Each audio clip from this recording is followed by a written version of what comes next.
The ever-moronic Bill O'Reilly recently took the head of American atheists, David Silverman, to task for attacking Christmas. As usual, the chief fool amongst the village full of idiots that is Fox News either completely missed the point, or, far more likely, willfully misrepresented it in order to appeal to his demographic and court controversy. O'Reilly failed utterly to comprehend why atheists might want to take the Christ out of Christmas, turning instead back into a secular holiday that everyone can enjoy. But he was so desperately disingenuous that he even went so far as to rant repeatedly that Christianity is not a religion, it's a philosophy. Yeah, and being a moron is not a matter of having a low IQ, it's a lifestyle choice. O'Reilly usually bleats on about America being a Christian country, as if the majority decision was the best basis for policy. The majority of Americans thought slavery was acceptable a couple of hundred years ago, and most civilised people don't consider that acceptable anymore. In any case, America is only a Christian country because those warm-hearted Christians, Roman Catholics and Precisionists, an offshoot of Calvinists, came over from Europe and eradicated or displaced the Native Americans, most of whom believed in a more personal form of spirituality, based around beliefs in animism and panentheism, essentially the belief that God or a life force is present in all things. But whether America is a Christian country or not, Christmas itself is a hodgepodge mixture of pagan rituals, middle-aged folk tales and modern commercialism. Christ's role in the celebration is almost non-existent. The precise date of Jesus' birth is unknown. However, it is suggested that the homophones, sun, meaning the warm yellow thing that makes plants grow, and son, a male child, were combined to create the date in December which corresponds to the southern winter solstice, the time when, in the northern hemisphere, the midday sun is at its lowest in the southern sky.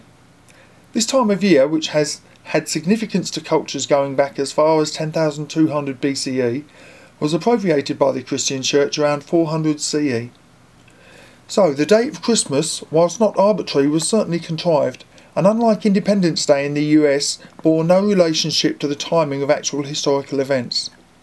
A far more significant pagan celebration already took place on or about that date, because it celebrated the point after which the days would start to lengthen and new life would begin again. Unlike belief in a zombie Jesus who died, rose again, doubtless hungry for brains, the winter solstice was a time of the year that quite literally was connected to the cycles of life and death. But even if December 25th represented the precise day on which Jesus was born, and had not also been connected with a multitude of pre-Christian festivals going back thousands of years, Christmas is a holiday that atheists are as entitled to celebrate as free from the guilt of hypocrisy as any Christian, more so in fact. Christmas has as much relevance to its supposed origins as Halloween has to do with honouring Pomona, the goddess of fruit trees, and Samhain, lord of the dead. For a small few devout Christians, they do indeed use Christmas as an opportunity to specifically contemplate and celebrate the birth of Jesus.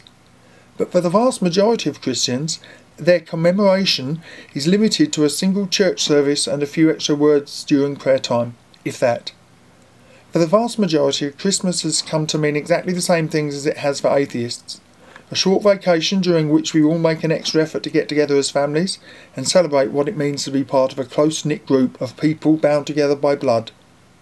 It's true that without Christianity we wouldn't have a Christmas vacation.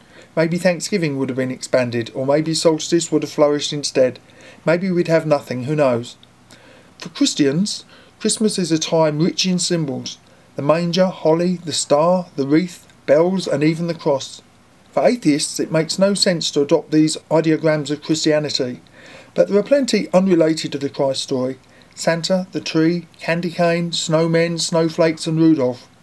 These represent the season and the spirit of giving that accompanies it, and in some ways are far more positive symbols than the dreary Christian icons.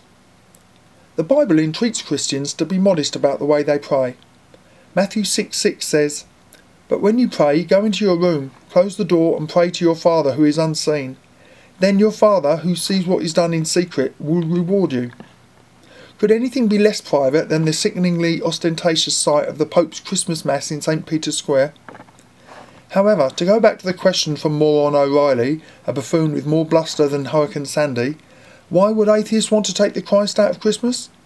Because America is founded on secular values, not Christian ones. Even if you allow that over 50% of Americans are Christians, as Penn Jillette points out, that superset comprises many different flavours of Christian beliefs, many at odds with each other. We should take the religion out of Christmas holidays because America should not be adopting the religious or philosophical beliefs of any sect. It should be a country where almost all are tolerated equally. Rather than allowing Christmas to become a divisive time when Christians are assisted by local government to assert their beliefs over those of everyone else in the form of public displays of Christianity, it should be a time for promoting community. I have no problem if individuals want to publicly show their faith in the form of household decorations, clothing, or by holding public rallies and services. But I completely share David Silverman's belief that it is not appropriate for local government to start promoting Christian ideography. As has been said many times before, even if you are a Christian, you should also be opposed. For what if the flavour of Christianity being promoted is not your brand? A true democracy should try to encompass and tolerate all of its people, not just those who hold the currently popular majority view. For what if tomorrow atheists gain the majority?